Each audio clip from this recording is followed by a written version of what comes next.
Sur le court terme, bien sûr qu'il a réussi son pari. Le problème, c'est qu'il est lié, il est trop lié, d'après moi, à la réussite de Marcelo Bielsa. Et il faut l'expliquer pourquoi. Parce que ça a été... Et en plus, Bielsa, c'est pas le premier choix de Vincent Labrune. C'était Villas-Boas au départ qui voulait faire venir. Et d'ailleurs, heureusement pour lui que Villas-Boas n'est pas venu. Pourquoi ? Parce que pour moi, c'est une imposture, Villas-Boas. Ah ouais. Donc il n'aurait pas pu faire ce que fait Bielsa aujourd'hui avec l'équipe qu'il a. Les jeunes. Villas-Boas. Bah justement, c'est pour ça, pour moi c'est le mystère du football quoi. Que les mecs comme ça ils sont aussi cotés. C'est le special tout, ça veut tout dire. Voilà, le special tout. Ils ont rêvé un deuxième Mourinho. Ils ont rêvé Mourinho, mais les Mourinho il y en a qu'un quoi, tu vois. Donc enfin, ça fout, c'est pas le sujet. Et donc si tu veux, l'animosité envers la Brune des supporters, elle est pas venue comme ça non plus. Hein. Il faut se souvenir, c'est lui qui fait virer Pape Diouf.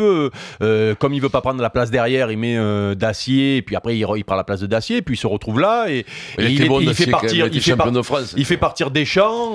Et donc ça, malgré tout, les supporters l'ont toujours en tête. Et puis il y a surtout les dernières saisons avec la communication alors entre guillemets, moi j'y ai jamais cru et ça m'a toujours énervé, mais on est obligé de parler de l'histoire de projet Dortmund qui bon, mais les mecs. Après, si tu vois, s'il avait attendu cette année pour le dire, il aurait été crédible. Bien sûr, mais le problème c'est que tu fais pas ça à Marseille parce que les mecs connaissent le football, ils savent les joueurs qu'ils ont, ils savent ce que Dortmund a fait, tu vois, donc ça a pas passé.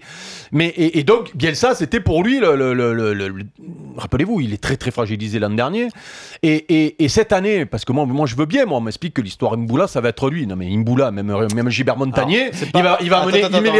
Non mais laisse-moi finir.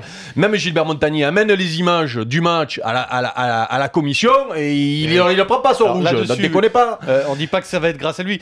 Simplement. Moi je l'ai entendu là de Flo. Non, mais ce qu'il faut comprendre dans ce qu'a dit Flo, c'est que tous les présidents de Ligue 1 ne sont pas suffisamment influents pour faire retirer un carton rouge qui est de manière évidente et exagérée. Non, c'est pas systématique, c'est pas tous les jeudis. Avec la vidéo, tu le fais lever. Là où Flo a raison, c'est le job. C'est qu'il est allé voir l'arbitre l'a consigné dans son rapport, c'est gagné d'avance. Je te dis que là où Flo a raison, c'est que Labrune n'a jamais critiqué les arbitres et ça joue.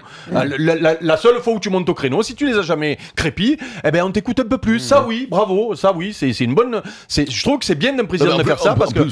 Et donc. Qu'est-ce qu'on peut lui reprocher à Labrune ? Et donc, pourquoi je parle de court terme ? Par ça, qu'est-ce qu'on peut reprocher à Labrune ? Alors non, je vais vite conclure. Le problème, c'est qu'on sait que Bielsa peut se casser à tout moment. On sait que Bielsa sur le long terme, ça marche pas toujours.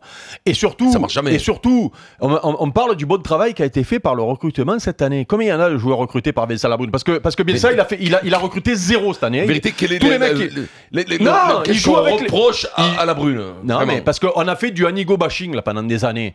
C'était la mode à Marseille et tout. Mais le problème, c'est que tous les mecs qui jouent là, c'est José qui les a fait venir. Ceux que Labrune a fait venir cette année, il n'y en a pas un sur le terrain. Il y a les jeunes du centre de formation qui passent, avaler Doria, avaler toute la compagnie là.